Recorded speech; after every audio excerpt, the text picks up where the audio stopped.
Et il faut dire que dans la région des Pays de la Loire, on était 4 filles à essayer de se dire, on va peut-être essayer de graviter autour des 3 heures au marathon. Donc c'était quand même un peu prestigieux d'arriver dans ces chronos-là, mais c'était compliqué parce que l'ambiance globale n'était pas ça, quoi. Moi, tu vois, dans ma belle famille à cette époque-là, on ne comprenait pas pourquoi je courais comme ça. On se disait que j'avais un travail qui devait pas être très fatigant pour pouvoir avoir cette énergie, tu vois, à aller courir tous les jours, faire mes petites séances d'entraînement, quoi.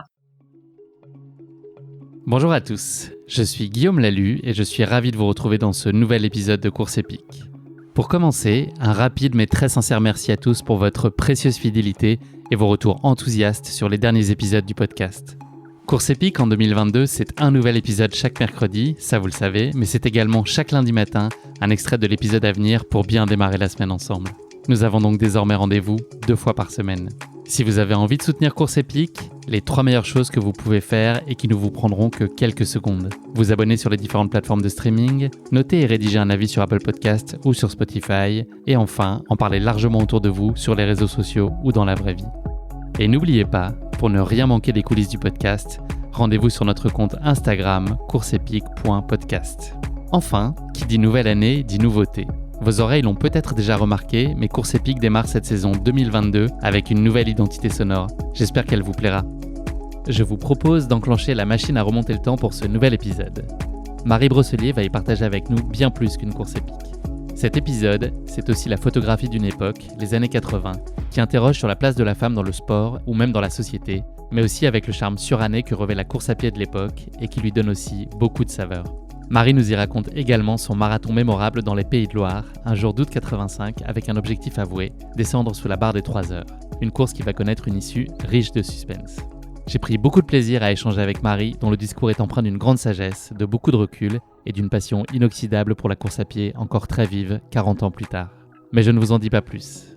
Marie va vous raconter tout ça bien mieux que moi.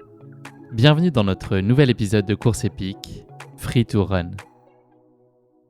Bonjour Marie, bienvenue dans ce nouvel épisode de Course Épique. Comment vas-tu ? Bonjour Guillaume, écoute, je vais bien. On approche de Noël, donc je suis un petit peu dans les préparatifs et un petit peu en vacances, donc ça fait du bien cette petite pause de fin d'année dans le contexte du moment. C'est pas mal de retrouver un petit peu ses proches. T'es dans les délais pour les cadeaux ou tout ça va se jouer le 24 décembre à 17h ? Non, je suis plutôt dans les délais. Moi, j'anticipe un peu et puis j'évite de me prendre la tête avec les cadeaux. Ça reste très raisonnable, je sais pas si c'est le mot, mais bon, en tout cas, j'essaie de faire plaisir aux gens que j'aime, en restant tout à fait, en ayant les pieds sur terre, on va dire. Marie, je suis très heureux de te recevoir aujourd'hui et de faire un saut avec toi dans le temps, de 35 ans en arrière presque, pour vivre ta course épique, même un peu plus d'ailleurs que 35 ans, et aussi pour mieux comprendre la réalité de ce qu'était la course à pied pendant les années 80, ainsi que sa place dans la société à l'époque. C'est quelque chose qu'on va évoquer plus largement avec toi. Mais avant ça, Marie, j'aurais besoin que tu te présentes en quelques mots à nos auditeurs. Eh bien, j'ai eu 60 ans il n'y a pas très longtemps. Je cours donc depuis 40 ans. J'ai une petite famille, des amis, une vie plutôt calme, mais en ayant toujours quelques objectifs. Et puis, j'ai surtout la chance de faire un métier que j'aime, puisqu'il est lié et ancré à ma passion depuis un certain nombre d'années. Donc, ancré dans le coaching de course à pied, de marche nordique, enfin tout ce que j'aime, tout ce qui me rapproche un petit peu de la nature et de l'essentiel en fait.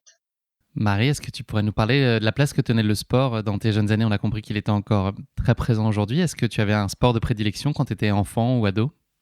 Alors pas du tout. Moi, je suis née à la campagne, donc je faisais du vélo, j'avais une activité d'enfant de campagne.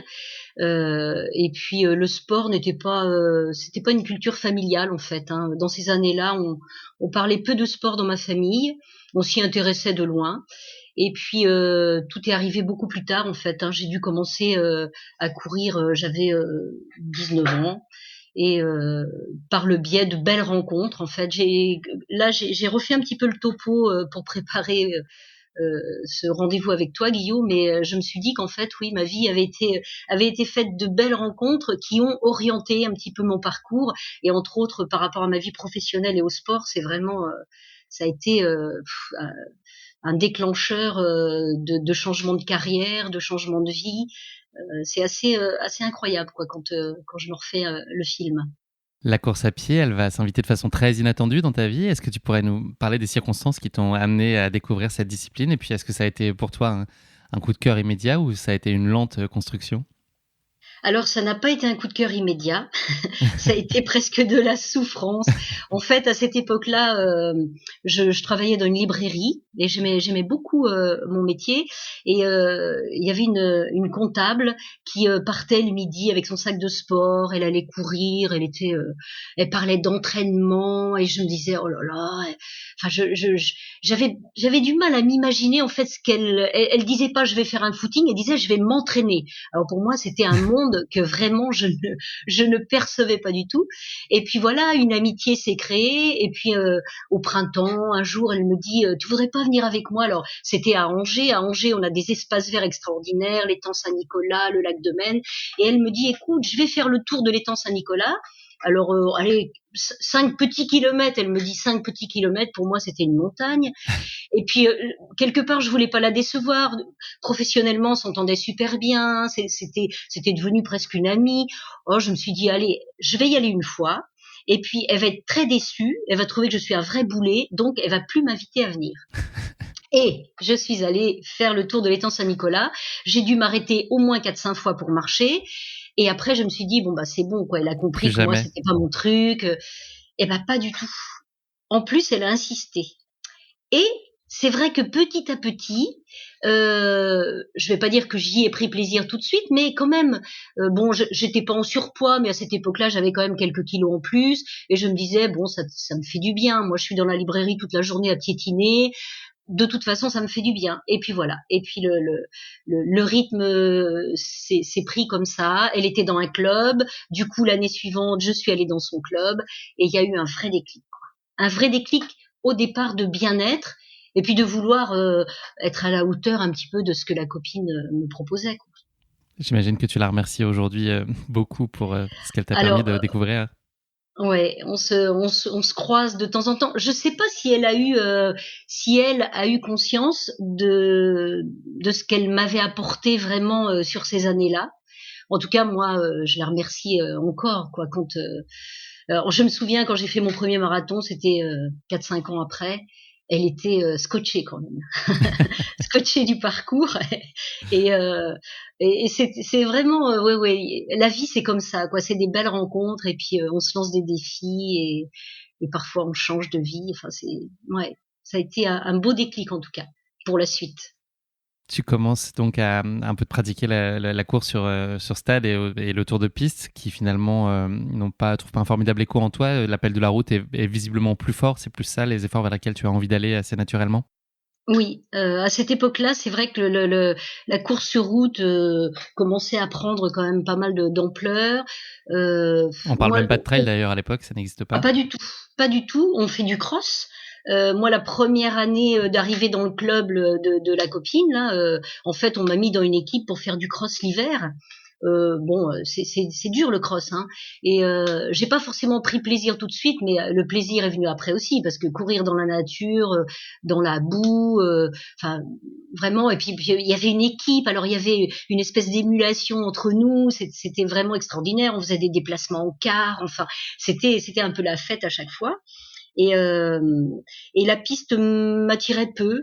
Alors je me souviens d'un repas après un cross où les copines autour de la table avec l'entraîneur faisaient des pronostics sur ce qu'on allait faire au printemps.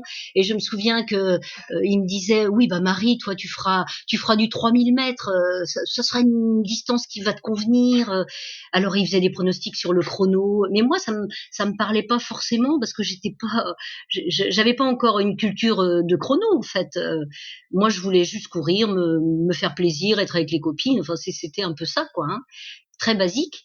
Alors il disait 12 minutes, alors une autre disait oh non pour le premier peut-être 12-30 et après mais non elle est capable de faire moins de 12 minutes. Enfin voilà, on discutait autour de ça et moi je planais un petit peu, je me disais bah on verra bien. Voilà, il y avait 7 tours et demi quand même pour un 3000 et la première fois que j'en ai fait un, je me souviens de la sensation à l'arrivée, tu sais, cette brûlure qui te remonte là des poumons. T'as tout donné Et après, finalement, après, t'es en recherche de revivre ça. Et là, je me suis dit, bah dis donc, ça Le s'appelle de paradoxe de la course à pied. l'addiction. Oui, c'était curieux, quoi, ce mélange de sensations. À la fois, tu veux y aller juste pour te faire plaisir, et puis finalement, tu donnes tout, et puis après, t'as ce sentiment d'avoir été à ta place, quoi, dans l'équipe, et puis de gagner petit à petit ta place aussi. Ça, c'était important. Donc c'était un mélange de sensations que j'avais 20 ans et je découvrais ça, quoi. Donc c'était assez extraordinaire quand même. Tu t'essayes un peu plus tard à des formats plus longs et tu connais à ce moment-là des performances qui sont, on peut le dire, quand même assez vite significatives avec un premier marathon que tu cours en 3h17. Est-ce que tu es surprise de ton niveau de performance à ce moment-là? Ah ben complètement. Ce marathon, c'était un déplacement avec les copains. C'était à Taverny au nord de Paris, donc on était partis en voiture. C'était sympa, quoi. Et les gars qui couraient avec moi, donc j'avais mon mari qui faisait son premier marathon aussi ce jour-là. Et moi, j'étais un peu l'électron libre, la seule fille du groupe. Bon, alors les gars faisaient aussi des pronostics sur moi, mais moi, j'y allais surtout pour le finir. J'étais toujours très raisonnable. En fait, je me disais, bon, je voulais pas me faire mal, en fait. Alors je me disais, tu vas pas te faire mal, tu vas passer la ligne d'arrivée, et puis tu verras bien. Et dans le dernier kilomètre, quelqu'un sur le côté que je ne connaissais pas, un spectateur, me dit ah, c'est bien, vous allez faire moins de 3h20, c'est une qualif pour les championnats de France. Et moi, à ce moment-là, j'y allais pas pour ça, en fait. Hein. Et effectivement, la qualif, c'était 3h20 et j'ai fait 3h17. Donc, tu vois, avec une petite marge. Alors, à l'arrivée, forcément, tu pleures, t'es complètement liquéfié, t'es fatigué, mais t'es content. Ah, ça se mélange. Et puis, quand même, après, les copains m'ont dit, mais Marie, mais t'es qualifiée pour les championnats de France. Et ben voilà, c'est parti, quoi. Et les championnats de France, c'était l'année suivante à Annecy. Donc forcément, quoi, le rythme était pris, et puis j'avais envie d'y aller, quoi. Déjà une première course épique dans ton escarcelle de ton premier marathon. Ouais, ouais, ouais, ouais. Marie, on va faire un petit dézoom et avoir une vue un peu plus globale sur la situation à l'époque. Est-ce que tu peux nous parler de la popularité de la course à pied au sens large et puis plus particulièrement la place de la femme à l'époque, comment elle était perçue et à quel point c'était accepté pour une femme, en tout cas, ou si c'est pas accepté courant, pour une femme de courir? Alors à l'époque, c'était la femme qui courait. On avait quand même une image un peu enfin bon, qu'est-ce qu'on fait là, quoi. Pour beaucoup, c'était mais qu'est-ce qu'on fait là. Moi, je me souviens d'entraînements, par exemple à l'étang Saint-Nicolas à Angers. Quand je faisais mes tours là, si par exemple je rattrapais un petit groupe de gars qui couraient ensemble, et forcément, il fallait que les gars s'accrochent. Une femme les avait dépassés dans leur tête, c'était pas ça devait pas être suffisamment glorieux. Il fallait absolument que, tu vois, qu'il me rattrape, quoi. Enfin, ce genre de choses. Bon, alors ça peut être un jeu, mais c'était parfois quand même un peu agaçant. Et il faut dire que dans la région des Pays de la Loire, on était trois, quatre filles à essayer de se dire, on va peut-être essayer de graviter autour des 3 heures au marathon. Donc c'était quand même c'était un peu prestigieux d'arriver dans ces chronos-là, mais c'était compliqué parce que l'ambiance globale n'était pas à ça, quoi. Moi, tu vois, dans ma belle famille à cette époque-là, on ne comprenait pas pourquoi je courais comme ça. On se disait que j'avais un travail qui devait pas être très fatigant pour pouvoir avoir cette énergie, tu vois, à aller courir tous les jours, faire mes petites séances d'entraînement, quoi. Donc bon, par contre, mes parents ont toujours été très très fiers de ça, très moi, tu vois, mon papa est décédé il y a 2 ans, là en 2019, et je pense qu'il a toujours été très fier de voir sa fille, pas forcément gagner à tous les coups, mais je me souviens quand j'allais courir au Révan, mes parents sont à côté de Vannes. Quand j'allais courir au Révan, il y avait des petits articles dans les journaux les jours qui précédaient, et il était fier de ça, quoi. Il voyait le nom de sa fille dans le journal ou C'était dans les encadré et en résultats. bonne place dans le salon, Ah ouais, les ouais. coupures de Je crois presse. même qu'il y a il doit y avoir des archives à la maison de journaux parce que ma mère découpait, mettait dans des cahiers. Je retrouverai ça plus tard La sûrement, fierté mais des parents. oui, oui, oui, oui, oui, c'était. Et puis bon, voilà, dans la famille, il y avait pas de sportif, donc j'étais un petit peu celle qui déboulonnait tout ça et puis qui voilà, qui avait envie de faire des choses un peu différentes, quoi. C'était quelque part, je pense maintenant avec du recul, c'était un peu sans doute mon côté un peu rebelle. Je me disais, oui, d'accord, peut-être t'es une fille, mais tu vas y arriver, quoi. et tu vas le faire et tu vas bien le faire.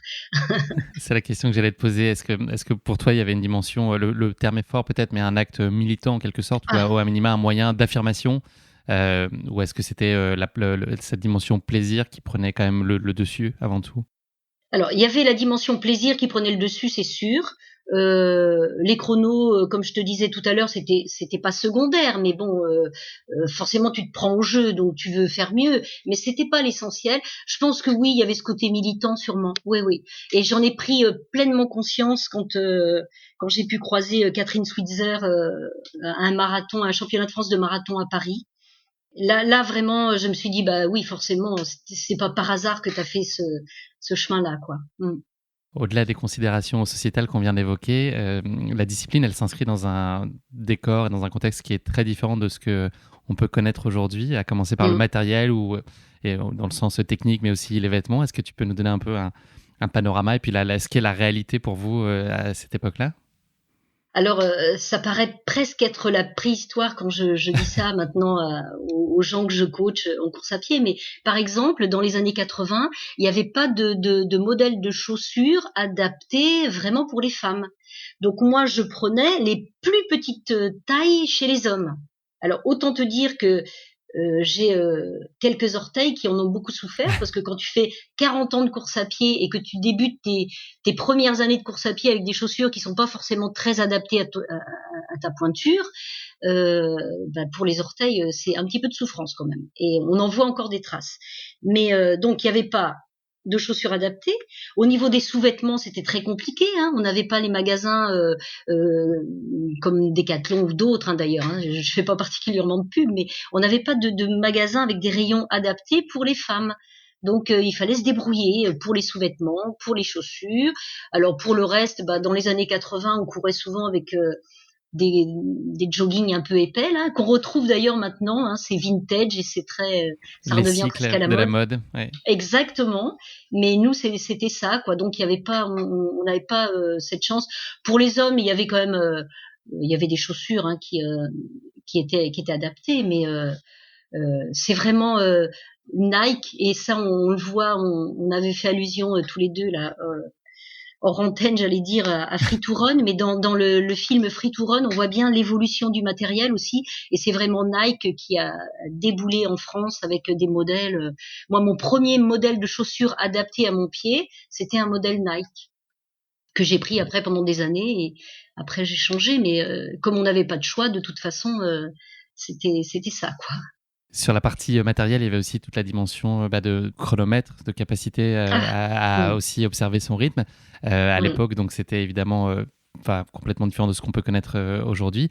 Est-ce que finalement, c'était pas plutôt bénéfique à la pratique et finalement une opportunité d'arriver à bien se connaître et à bien domestiquer ses capacités et puis à déterminer le rythme auquel on va, de pouvoir le faire de façon totalement naturelle sans avoir à s'appuyer sur des outils tiers? Alors ça c'est vraiment c'était essentiel et c'est quelque chose que les coureurs maintenant ne savent plus faire. Moi j'ai eu un chronomètre à aiguille. Alors t'imagines, mon premier chronomètre était un chronomètre à aiguille. Oui. Après j'ai eu une montre chrono, mais qui ne faisait que chrono. C'est-à-dire qu'on pouvait pas, tu vois, se mettre des cadences telles que les Garmin de maintenant ou les montres hyper perfectionnées. Donc on apprenait à se connaître effectivement. Et quand on faisait nos longues sorties pour préparer un marathon, par exemple, j'étais capable de dire, là je suis à 5 minutes au kilomètre ou je suis à 4,45 au kilomètre. Ou c'était, j'avais appris à le faire en fait. Et ma foulée, je la connaissais par cœur. Je savais et vraiment je me trompais très peu. Et le jour du marathon, je mettais donc ma montre chrono et dans ma main, j'avais tout mon petit calcul écrit au stylo avec premier kilomètre en temps, deuxième kilomètre. Jusqu'au 10e kilomètre, je mettais tous mes temps, tu vois, j'accumulais en fait et je me disais, voilà, tu dois être à tel temps, à ton 5e, 6e, etc. pour être dans la cadence. Et puis après, je mettais tous les 5 kilomètres. Donc j'avais dans le creux de ma main, tout était écrit en fait. Et je regardais ma montre et je regardais le creux de ma main. Et là, je me disais, oh, t'es trop en avant, oh, tu vas trop vite, oh, tu vas trop lentement, etc. Mais on n'avait pas le matériel et du coup, mais on se connaissait par cœur. Tous les coureurs, on avait cette culture, on connaissait parfaitement notre corps, quoi, et le rythme de nos jambes et la cadence, et c'était extraordinaire. Et maintenant, dans mon coaching, là, bah, tous les coureurs maintenant sont hyper connectés, que ce soit le téléphone, la montre, enfin, c'est hyper connecté et ils savent plus ça, ils savent pas se connaître. Si tu prépares quelqu'un à un marathon et que tu veux l'accompagner, bah souvent tu lui dis tot, attention là, attends, et ils sont toujours en train de regarder la montre, quoi. C'est incroyable.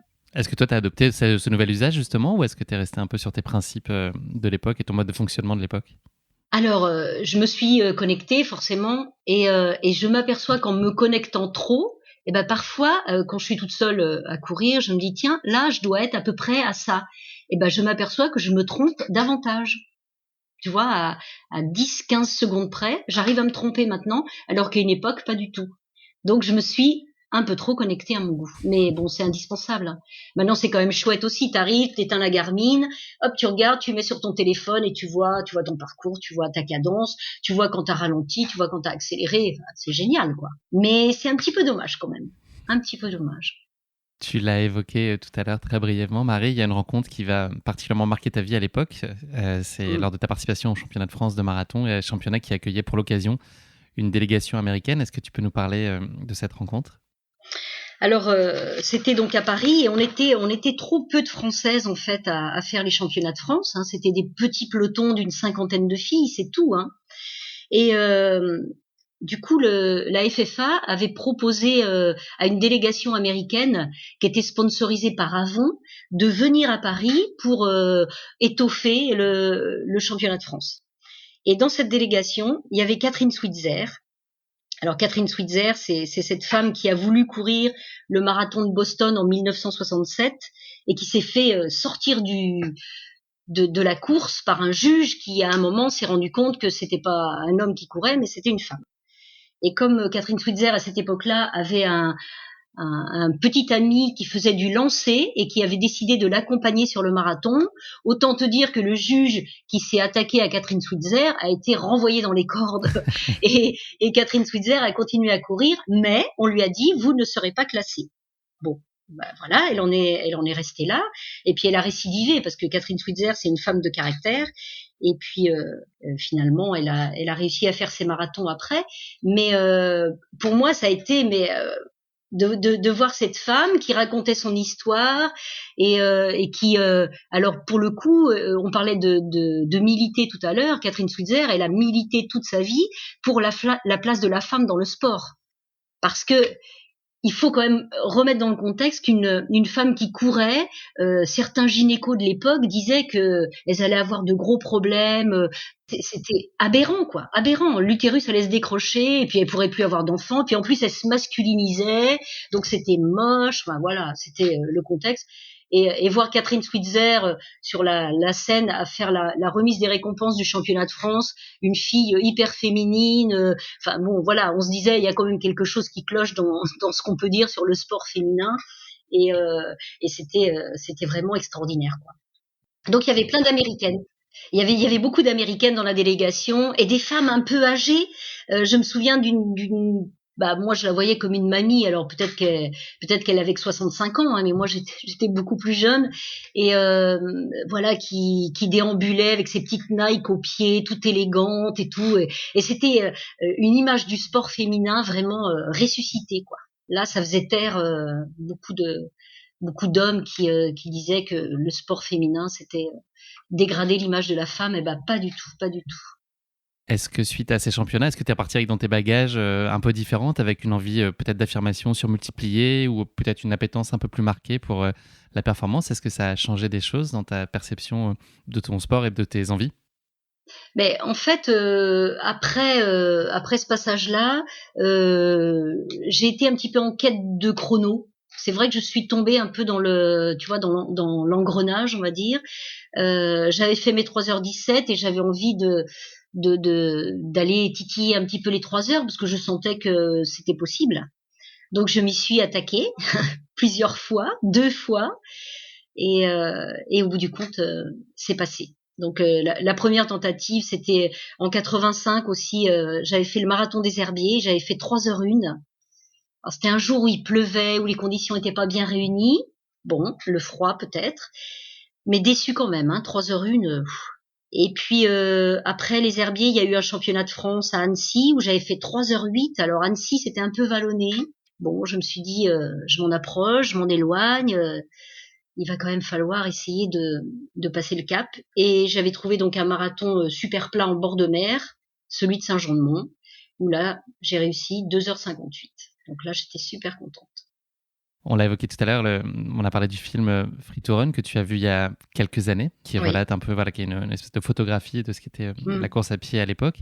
Qu'est-ce que tu as ressenti en voyant ce film ? Est-ce que c'était selon toi un portrait finalement ? Est-ce que tu t'es reconnu ? Est-ce que c'était très fidèle à l'image que tu avais de la pratique ? Mais c'est bien plus que de la pratique, on l'a compris, c'est tout ce que ça raconte de la société derrière. Est-ce que tout ça était selon toi très fidèle à la réalité, en tout cas ta perception de la réalité ? Oui, alors la vision de Free to Run, c'était un petit cinéma d'Angers qui s'appelle Les 400 coups, qui passe souvent comme ça des films un peu documentaires. Et il y a eu un petit peu de pub de fait au niveau des coureurs du département pour venir voir ce film et puis pourquoi pas débattre après.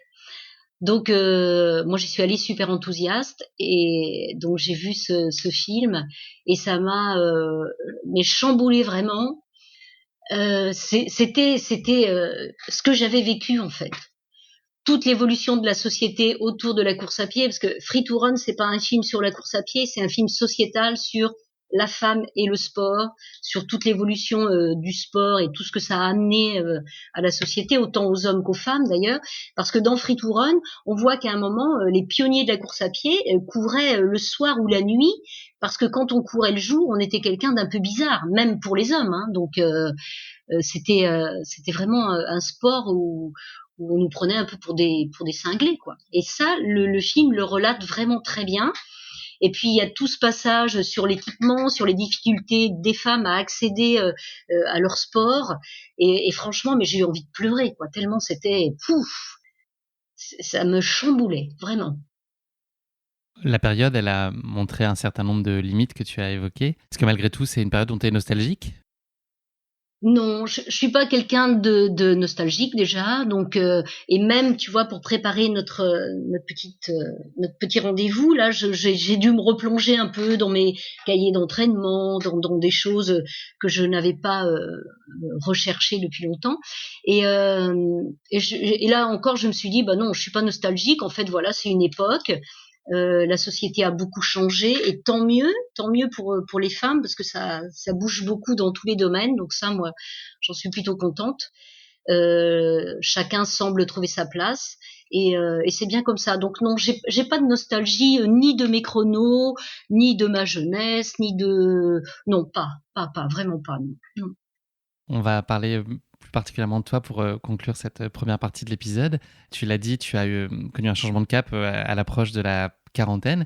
Qu'est-ce qui a guidé ce choix ou comment l'opportunité en tout cas s'est présentée ou comment est-ce que tu as créé cette opportunité? Et puis est-ce que cette transition, elle a été délicate les premiers temps et elle s'est avérée très vite structurante dans ta vie? Comment s'est un peu passée cette bascule?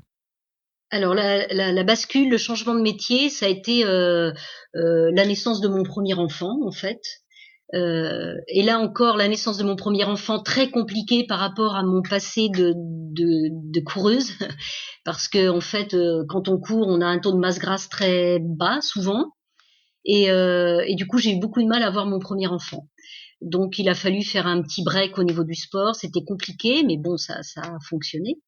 Et du coup, quand Thomas est né, j'ai eu envie de transmettre davantage en fait et de me dire bah tout ce qu'on m'a apporté moi par rapport au sport, bah j'aimerais bien le redonner et d'abord aux enfants.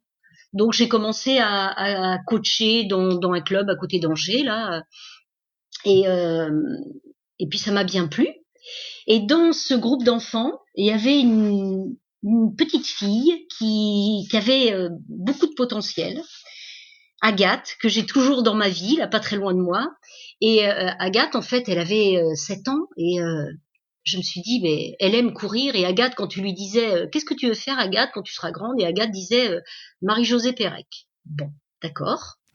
Donc j'ai avancé avec Agathe et puis quand elle a été en catégorie minime, cadette, elle voulait pas changer d'entraîneur alors que moi je sentais bien que j'étais limitée en capacité technique pour l'accompagner. Alors je faisais des formations fédérales, enfin j'essayais de me documenter un maximum, mais bon ça bloquait quelque part. Et là je me suis dit bon si tu veux vraiment aider Agathe, eh ben il faut que tu pousses davantage. Et j'ai passé un brevet d'état en fait athlétisme, vraiment une spécialité où là j'ai fait de la physio, de l'anatomie. Voilà, je me suis complètement replongée dans les études pour pouvoir dans un premier temps accompagner Agathe et puis après forcément quand j'ai eu mon BE j'ai eu envie d'aller au-delà de tout ça quoi et d'en faire vraiment mon métier. Mais au départ le déclic ça a été encore une rencontre, Agathe.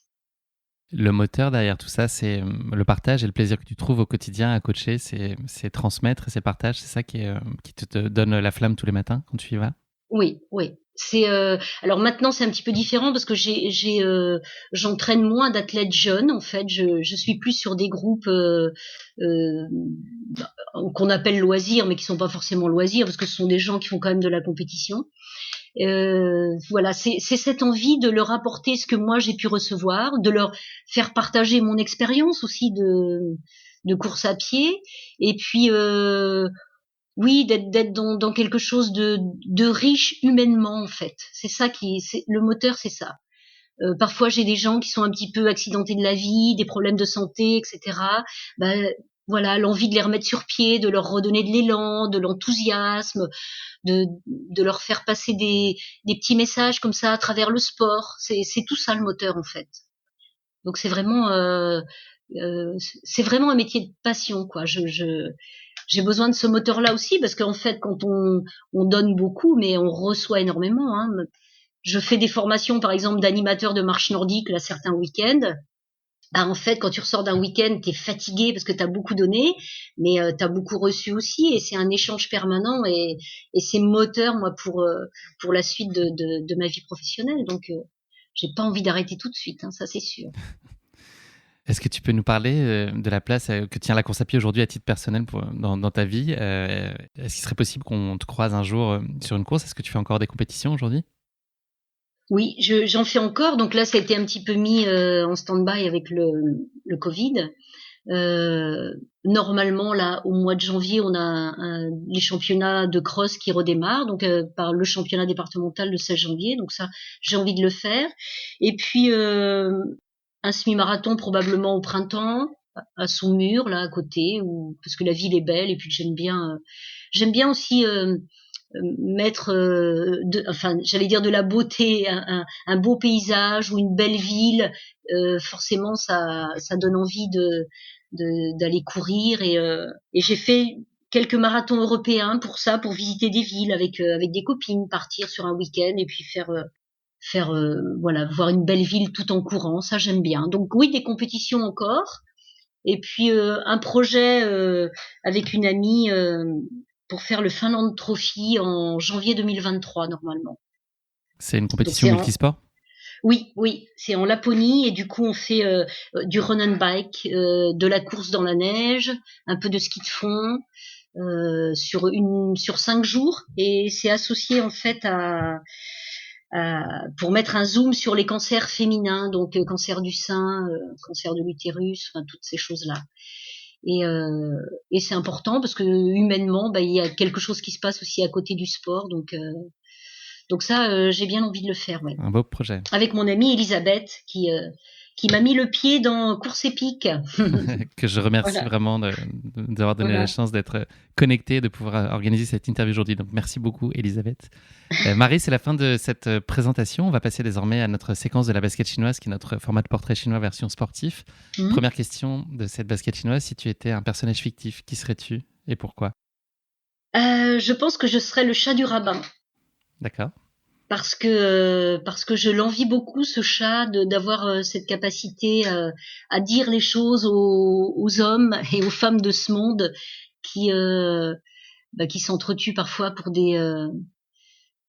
par rapport à la religion, par rapport à tout ce qui met du désaccord entre les uns et les autres. Et le chat du rabbin, il a ce regard lucide sur les hommes, avec des questions parfois qui nous semblent assez banales, mais qui au fond sont essentielles dans l'évolution de la société et des hommes et des femmes de ce monde. Donc oui, j'aime bien son regard sur les hommes, qui trouvent parfois assez médiocres en fait. Mais ça peut être assez juste aussi à certains moments. Malheureusement. C'est un personnage de BD de Riyad Satouf, c'est ça? De Johann Sfar. Ah, Johann Sfar, pardon. Oui. Il y a toute une série, oui, et j'aime beaucoup ce regard-là. Et puis le chat du rabbin, c'est aussi, à certains moments, il a très envie d'être dans la lumière, il a envie qu'on s'occupe de lui, et puis à d'autres moments, il a plutôt envie de s'effacer. Alors c'est peut-être aussi la contradiction que nous humains on a d'être à certains moments peut-être un petit peu mis en valeur, et puis à d'autres moments qu'on nous fiche la paix. Je pense qu'il y a un petit peu de ça aussi. Et donc, si tu étais un animal, est-ce que tu serais le chat du rabbin? Si j'étais un animal, je serais un chat. Ouais, un chat pour son indépendance, pour sa loyauté aussi, et puis j'ai découvert aussi le bonheur j'ai 2 chats à la maison, et la ronron thérapie, parfois ça fait beaucoup de bien. Quand on est un peu fatigué de sa journée, le chat vient à côté, et puis voilà, on le caresse, on l'entend ronronner, ça apaise beaucoup. Moi, ça me fait beaucoup de bien. Dernière question de cette basket chinoise, est-ce qu'il y a un sportif ou une sportive qu'on a peut-être évoqué précédemment qui serait source d'admiration particulière chez toi? Alors Marie-Josée Pérec, parce que en plus de ma Agathe qui disait j'aimerais bien être Marie-Josée Pérec, Marie-Josée Pérec, je l'ai rencontrée.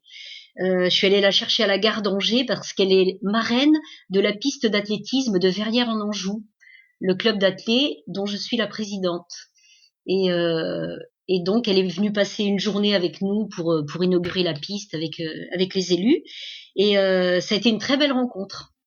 Extraordinaire, parce qu'on a eu ce temps, je suis allée la chercher à la gare, elle était dans la voiture, on a pu discuter, on a pu échanger, et c'était comme une copine que j'aurais retrouvée après. Oui, c'était extraordinaire, parce qu'on avait on a eu un point commun. Marie-Josée Pérec me disait à ce moment-là qu'elle était jeune maman, et elle me disait qu'elle avait envie de transmettre maintenant à des enfants un petit peu ce qu'elle avait reçu, et c'était exactement ce que je te disais tout à l'heure, ce que j'avais moi ressenti quand j'avais eu mon premier enfant.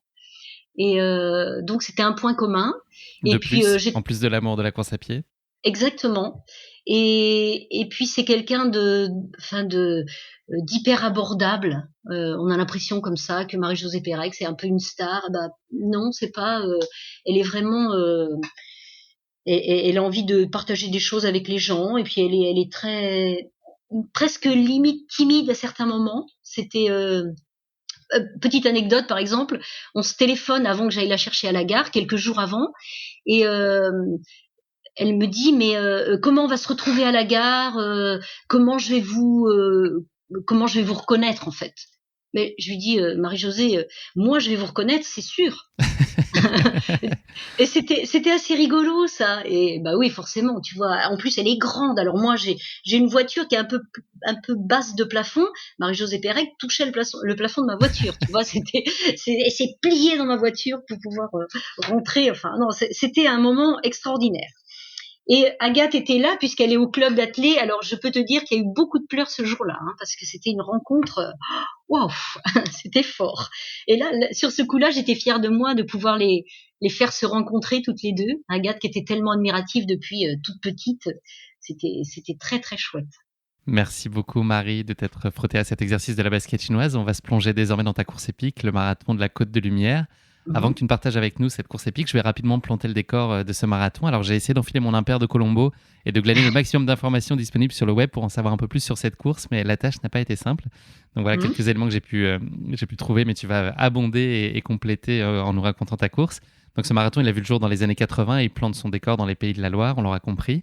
À l'initiative de cette course, Gérard Coutelier, qui est également connu sous le nom de Papy Cool, réputé pour son caractère bien trempé, il s'est appuyé à l'époque sur sa force de conviction et son sens de l'organisation pour galvaniser près de 350 bénévoles sur cette petite entreprise qui mobilisait un noyau de passionnés pendant 2 mois. Le parcours du marathon a évolué au fil des années avec des portions courues à Saint-Jean-de-Mont et à Saint-Gilles. L'édition 1985 qui nous intéresse tout particulièrement aujourd'hui, Marie, relie à l'époque Saint-Jean-de-Mont à Saint-Hilaire-de-Riez. Est-ce que je l'ai bien dit ? Oui. Oui.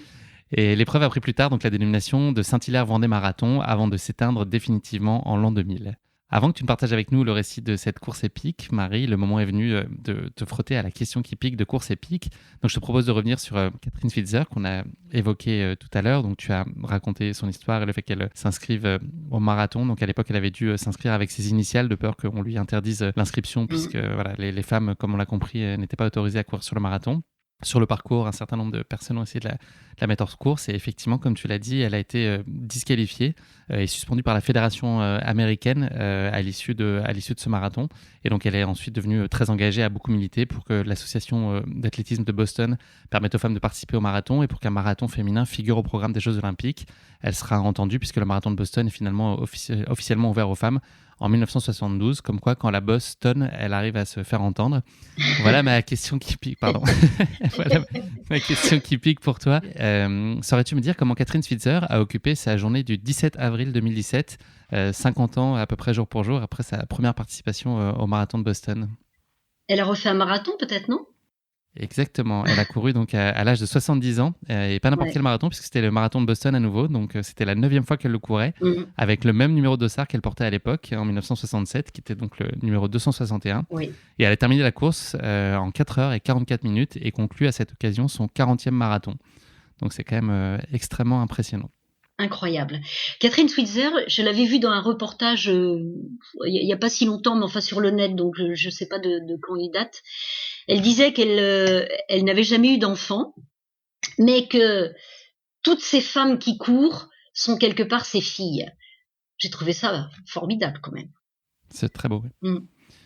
Bravo Marie, on peut dire que c'est quand même une bonne réponse. Hein. Il n'y a pas d'hésitation possible. Je me tourne vers le jury.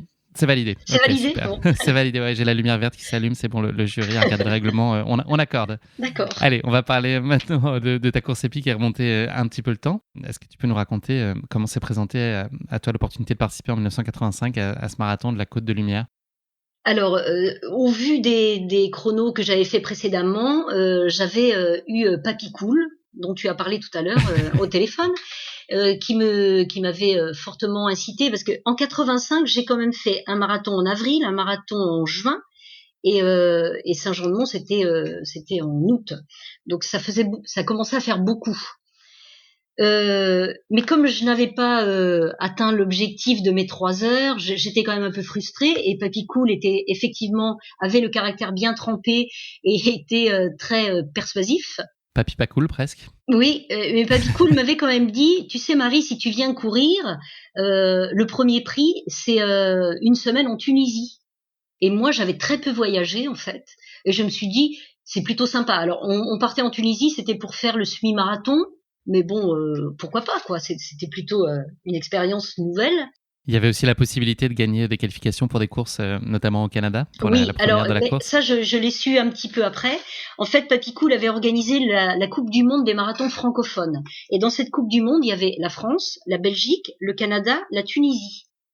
Et le meilleur chrono, hommes et femmes, de ces 4 marathons, allait au Canada. Allait courir le marathon de Chicoutimi.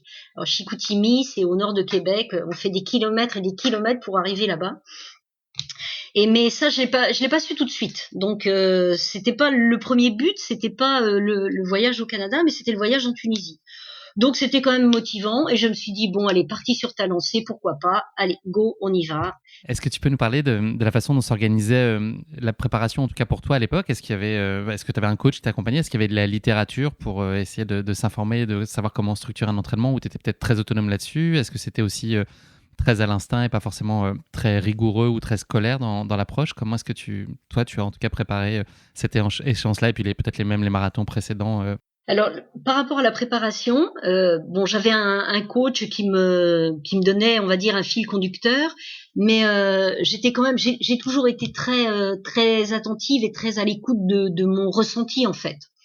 Donc il y avait un fil conducteur et puis moi je m'adaptais en fait. Enfin je m'écoutais. Et dans ces années-là, en fait, il y avait pas énormément de littérature. Il y avait une petite revue qui s'appelait Spiridon. Et du coup, j'arrivais à piocher des petites choses comme ça à droite à gauche. Et on faisait surtout beaucoup de kilomètres en fait. C'est-à-dire que tout ce qui était fractionné, c'était assez peu utilisé encore pour les longues distances. On n'avait pas encore mesuré l'intérêt de tout ça. Donc, je faisais des kilomètres. C'est ce qui m'a aidé à progresser aussi et à me rapprocher un petit peu de chrono correct en fait. Mais je pense maintenant avec du recul que si j'avais eu un entraînement différent avec du fractionné, peut-être que j'aurais pu faire mieux. Mais bon, ça, on le saura jamais. En tout cas, il y avait beaucoup de longues sorties qui étaient du coup maintenant avec le recul, on se dit assez fatigantes parce qu'il fallait les digérer. Mais bon, visiblement, moi, je les digérais bien. Et donc, c'était plus du kilométrage que de la qualité, ce qu'on appelle de la qualité maintenant. Ton objectif sur cette course, c'est le chrono ou c'est la position ou c'est les deux? Est-ce que tu vas chercher la victoire ou est-ce que ton seul objectif, c'est de faire moins de 3 heures? L'objectif, c'est faire moins de 3 heures. Après, pour le reste, c'est assez secondaire. Et à cette époque-là, je me préoccupais pas forcément de qui courait sur la course. Est-ce que tu as une idée d'ailleurs de qui est là ou pas du tout? Tu l'as vraiment pas regardé du tout? Est-ce qu'il y a quand même des célébrités locales dont tu imagines qu'elles pourront réaliser une performance Alors, intéressante? la veille de la course, Papy Cool me dit, voilà, on va récupérer les dossards, on discute un petit peu. Et Papy Cool me dit, tu sais, Marie, sur la course, bon, il y a une fille là qui est pas mal. Ouais, autour des 3 heures, c'est sûr. Elle habite les Herbiers, donc c'est quelqu'un c'est une locale quoi. Une Vendéenne, bon bah d'accord, oui. Moi enfin, je veux dire, ça me perturbe pas du tout. Je me souviens que la veille, je suis déjà bien concentrée, bien dans mon truc. Donc bon bah non, je le prends pas comme un obstacle. Moi, mon idée, c'est de faire moins de 3 heures. Donc voilà, je n'ai que ça en tête. Est-ce que tu as élaboré une stratégie de course particulière ou est-ce que tu es simplement dans la logique que tu as expliqué tout à l'heure, qui était d'avoir des points d'étape et des chronos intermédiaires sur chacun des kilomètres et essayer de tenir à cette cadence? Alors j'ai tout dans le creux de ma main. Et mon coach qui est présent me dit je vais courir avec toi. Bon bah très bien. Euh, et on se donne la cadence. Alors moi, ma crainte, c'est toujours de partir trop vite. Et puis donc très prudent au début. Et puis le coach est là, donc je suis plutôt dans mon élément. Mon mari réussit à louer un vélo en dernière minute et puis du coup m'accompagne aussi toujours un peu derrière, tu vois, pour ne pas perturber ma foulée. Enfin, non, je suis dans un état d'esprit plutôt serein. Il fait pas trop chaud, c'est parfait quoi. Je me dis ça va être Les aujourd'hui. conditions sont réunies. Oui. Marie, ça y est, nous sommes le 3 août 1985 au petit matin, à quelques minutes du départ. Est-ce que tu peux nous parler de l'ambiance sur cette ligne de départ? Et puis, est-ce que tu as une idée à l'époque du nombre de coureurs qu'il peut y avoir ce jour-là? Et puis, peut-être de la proportion de femmes qui sont présentes aussi. Est-ce que c'est plutôt marginal ou est-ce que vous êtes en nombre? C'est probablement marginal. Je pense pas. Alors maintenant, si on compare à aujourd'hui, il y a énormément de femmes. Nous, on était peut-être, 25%, 30% de la course par rapport à la globalité de femmes. Donc c'est pas énorme. Euh, et puis c'est pas maintenant on a internet, alors on tape et puis on voit les inscrits et tout. C'était pas du tout dans la culture de l'époque en fait. Enfin moi en tout cas je me préoccupais pas du tout de ça. J'étais là pour j'étais là pour courir et puis et quand enfin moi je me souviens que j'avais tellement en tête de faire mon 3 heures, mon moins de 3 heures que rien d'autre pouvait à la limite enfin je dis pas si j'avais couru toute seule, ça aurait pas été la même chose, mais je l'avais tellement en tête que je faisais un peu abstraction de ce qui se passait autour et j'aimais pas non plus forcément courir dans un groupe où j'aimais bien avoir mon espace de visibilité, de respiration et voilà, donc c'était pas qui était là, ça m'apportait assez peu en fait. Ça paraît peut-être égoïste de dire ça, mais c'était ma manière de m'isoler, de me mettre dans ma bulle pour pouvoir bien faire les choses quoi. Est-ce que tu ressens une certaine forme de stress à ce moment-là ou est-ce que tu es juste très concentré et déterminé? du stress, il y en a toujours, et le stress était plus lié à, je sais pas, à une blessure ou à quelque chose qui m'empêche de passer la ligne. C'est ça le stress en fait. C'est que ton corps tienne, que tu n'aies pas de fringales par exemple. Tu vois, c'est des petites choses, mais moi j'étais pas habituée à manger des choses. Enfin, on n'avait pas les petites barres qu'on peut avoir maintenant, les petits gels, les petites choses comme ça. Tu t'arrêtais au ravitaillement, tu prenais 2-3 trucs, mais moi je prenais rien. Donc j'essayais de faire bien les choses les jours précédents au niveau alimentation pour pouvoir être bien pendant ma course et ne pas avoir de fringales, ne pas avoir trop soif à un moment, ou voilà, de bien faire les choses. Et le stress venait surtout de là, que mon corps soit au rendez-vous. J'avais confiance, mais bon, t'es jamais à l'abri d'un petit truc. Le D'une marathon, défaillance. oui, c'est long quand même, 42 kilomètres, donc et j'ai toujours, même maintenant, ce regard un peu humble par rapport à la distance. Je me dis, c'est pas rien un marathon, quoi. Ça doit bien se préparer pour que le corps ne souffre pas. Moi, je voulais pas me mettre en souffrance physique. Le départ est donné. Mmh. Est-ce que tu peux partager avec nous tes sensations sur les premiers kilomètres de ce marathon où tu es donc entouré de ton coach dont tu nous as parlé, Mmh, puis mmh, temporairement par ton mari qui mmh. va connaître un petit coup d'arrêt? Il va connaître un petit coup d'arrêt parce que le vélo n'est pas en bon état, et il va la roue va on va entendre un petit ptsch, et hop, voilà, la roue a explosé là. Donc le temps qu'il retrouve un vélo, il va se passer du temps. Moi je continue à cavaler, cavaler, cavaler, mais il va réussir à nous rattraper quand même. Et puis voilà, le départ est donné. Sur un marathon, on sait très vite si ça va passer ou pas.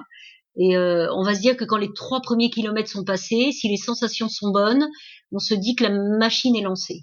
Mais quand et là c'est lancé. Là je sais que c'est lancé, je suis bien. Et presque mon mon coach me dit pas trop vite, pas trop vite, ne t'emballe pas, on a le temps, on a le temps.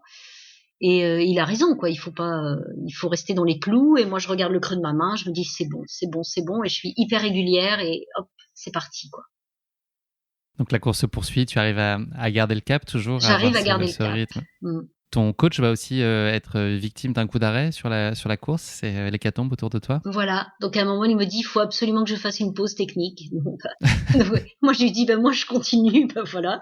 Donc je continue ma course, et il réussit à me rattraper. Alors je me dis que ce jour-là, lui, il avait mieux que 2h58 dans les jambes, c'est sûr. Mais voilà. Donc et le temps où je suis seule, tout va bien. Tout va vraiment bien, et à un moment, j'aperçois une femme devant qui court bien, hein, qui est quand même, il y a une distance entre nous. Mais je me dis, oh là là, probablement c'est la première femme, parce que là sur le côté, les gens te disent, hein, vous êtes la deuxième, bravo, vous êtes la deuxième. Donc, petit coup de À ce stress. moment-là, c'est le premier moment où tu commences à envisager peut-être que tu peux te battre pour la victoire finale? Oui, sans trop y croire, parce que j'ai l'impression qu'on court quand même un peu à la même vitesse, même si moi, bon, j'ai réussi à revenir un petit peu sur elle. Ça veut dire que j'ai un petit avantage, mais ça veut dire aussi, ça me met un coup de stress, parce que je me dis que je ne vais probablement pas finir mon marathon comme je l'avais imaginé, c'est-à-dire, voilà, le finir, À rythme contrôlé et maîtrisé, ouais. Choisi en voilà, tout cas. oui, à ton rythme, quoi, sans avoir à faire d'efforts supplémentaires. Et là, je me dis, Et là, tu vas être tenté d'appuyer sur le champignon. oui, quand même, parce que je pense à la semaine en Tunisie.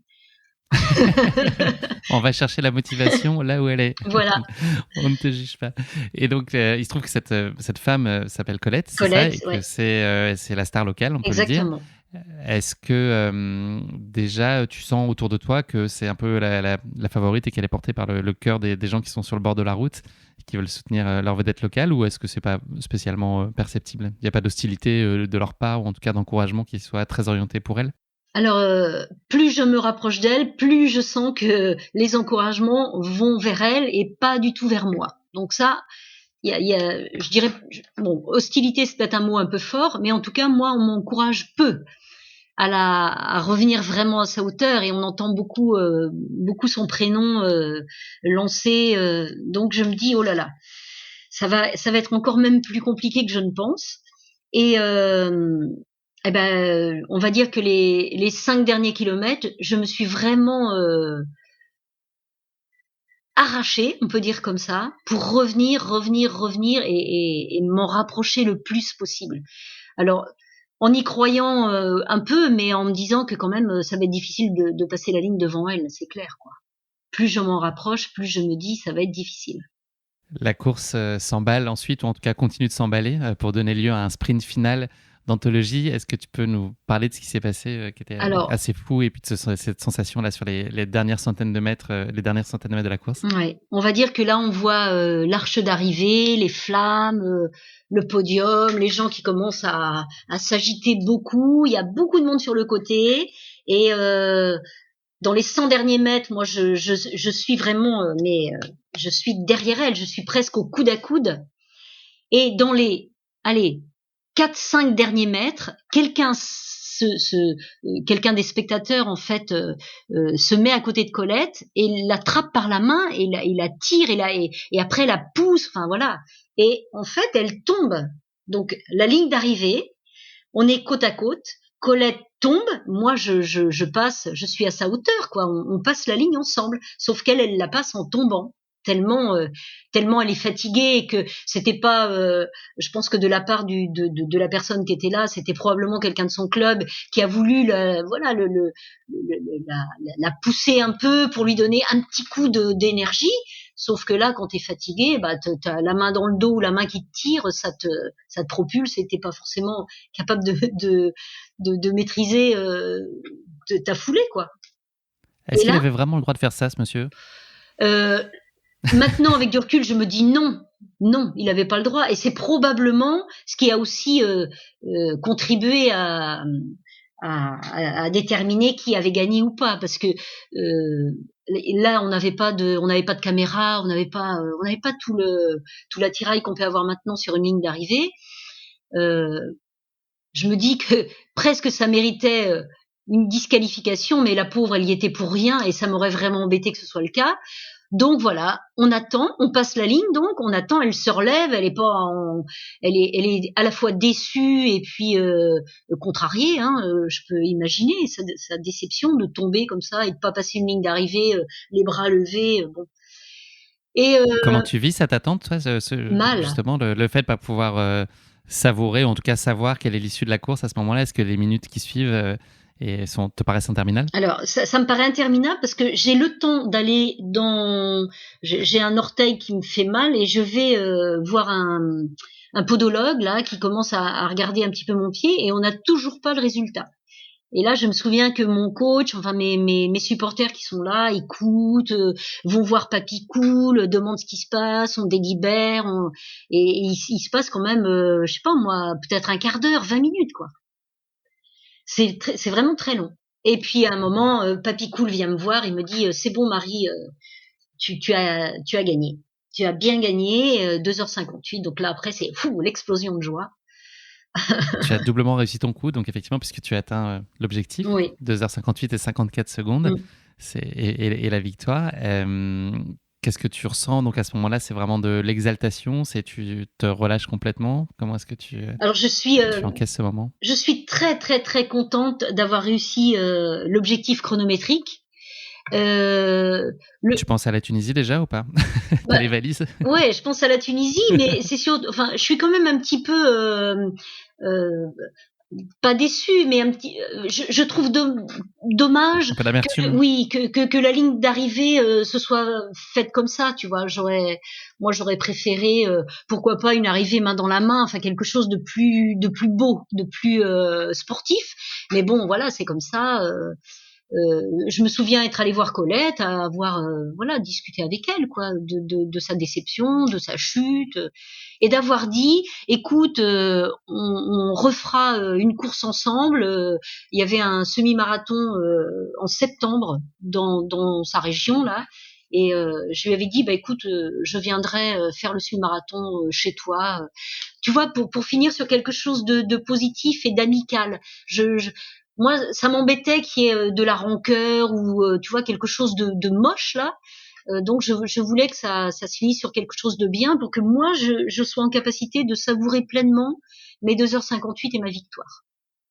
S'il n'y en avait qu'une, quelle est l'image que tu retiendrais de cette course? Celle que tu as en tête aujourd'hui quand on l'évoque, à quoi tu penses en premier lieu? Euh, je suis esplanade de la mer à Saint-Jean-de-Mont, un petit peu avant le départ. On est un matin d'été et je suis bien dans ma tête, bien dans mes jambes, et je me dis c'est aujourd'hui. T'es passé à côté 2 fois. Aujourd'hui, tu vas pas passer à côté. Est-ce que c'est une course que tu chéris aujourd'hui particulièrement? Est-ce qu'elle a encore aujourd'hui une saveur très particulière dans ton cœur? Oui, j'ai gardé longtemps la coupe. Alors tu vois, des coupes, j'en avais quelques-unes là que bon, j'ai mis au grenier parce qu'après c'est plus rigolo quoi de garder ça dans la maison. Mais celle-ci, je l'avais gardée. Alors elle est au grenier et dedans il y a un bouchon de bouteille de champagne. Voilà, du De champagne l'époque? qu'on a bu après avec les copains. Ouais, ouais, ouais. À savoir que quand tu mets du champagne dans une coupe, ça fuit, hein. Donc c'est pas le bon contenant pour boire du champagne. Mais bon. On l'a compris, l'histoire, elle s'est pas tout à fait arrêtée là, puisque cette victoire t'a ouvert la voie vers d'autres courses. Est-ce que tu peux nous raconter, notamment la Tunisie et le Canada, comment se sont passés ces marathons? Alors Ah, en c'était un semi, Tunisie, pardon, c'était ce semi et oui, ce marathon. Oui. en Tunisie, c'était un semi-marathon. Donc là, je suis partie au printemps suivant, c'est-à-dire en 86. Et je me souviens d'un jour à la librairie où j'ai reçu un coup de fil, et c'était Papy Cool qui me disait Marie, donc la Tunisie, ça y est, c'est passé. Maintenant, tu pars au Canada, puisque en fait, le meilleur chrono féminin sur les 4 marathons de la Coupe du Monde des marathons francophones, eh ben c'était le mien. Donc, je suis allée faire le marathon de Chicoutimi. Et c'est aussi une course. On était parti en fait avec l'Amicale française des coureurs de fond. Donc, c'était une association qui regroupait des coureurs français et qui partaient comme ça faire des marathons à l'étranger. Donc, on est parti une petite délégation française là-bas. C'était vraiment très, très, très, très sympa. Une course que tu as gagnée en 3h12 quand même, il faut le dire. Oui, oui, oui. Et là-bas, un peu comme, enfin, un accueil un peu comme une star, quoi. Et moi, ça m'impressionnait beaucoup. Du genre, au Canada, il y a des grandes galeries marchandes où tu déambules parce qu'il fait très froid, donc forcément, les gens restent dans des galeries comme ça pour faire leurs courses.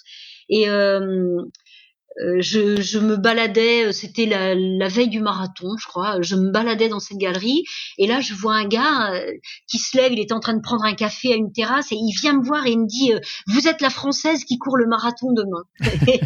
C'est bien moi. Voyez avec mon Et là, manager pour échanger. je dis oui. Et complètement, c'était incroyable, quoi. Ils avaient fait, pour l'accueil de la délégation française, ils avaient mis des articles de journaux avec ma photo et tout. Donc c'était un accueil un peu à la star. C'était très rigolo.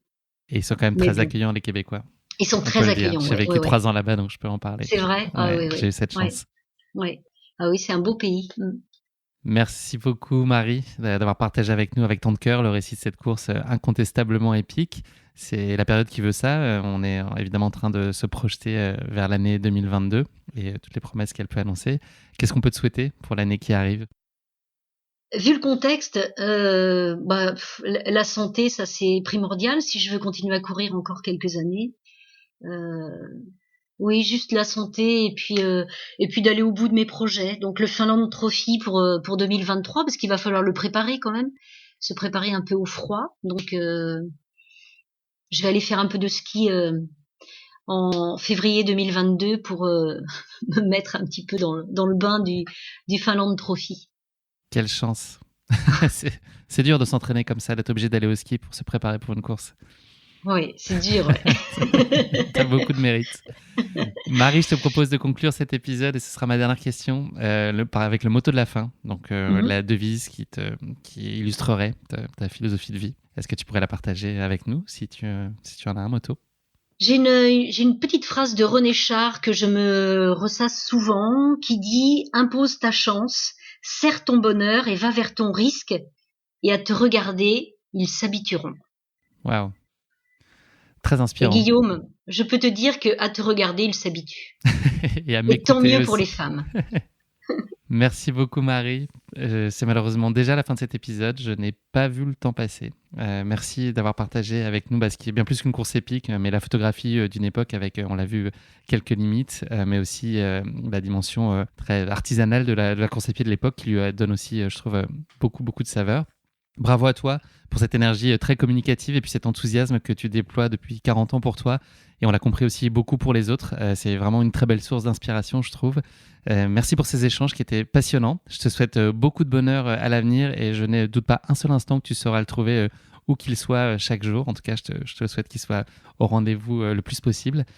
Et puis voilà, je profite également donc, de cet enregistrement qui trouve sa place dans nos agendas à quelques heures de Noël pour te souhaiter de très belles fêtes de fin d'année comme le veut la tradition. Merci beaucoup Guillaume, merci pour ce moment, c'était vraiment enrichissant de partage et ça m'a permis de revenir un petit peu sur le passé, mais comme tu l'as bien compris, je ne suis pas nostalgique et je te souhaite aussi de très belles fêtes de fin d'année avec ton petit bébé, ta petite famille. Merci C'est Guillaume. Très gentil, je transmets. Merci beaucoup pour ces échanges Marie, à très bientôt. Au revoir. Au revoir. Merci à tous de nous avoir suivis, j'espère que cet épisode vous a plu. Pour ne manquer aucun épisode, n'oubliez pas de vous abonner sur les différentes plateformes de streaming. Et si le cœur vous en dit, n'hésitez pas à mettre le maximum d'étoiles sur iTunes ou sur Spotify, cela aidera Course Épique à se faire connaître plus largement encore. Merci et à très bientôt pour notre prochain épisode de Course Épique.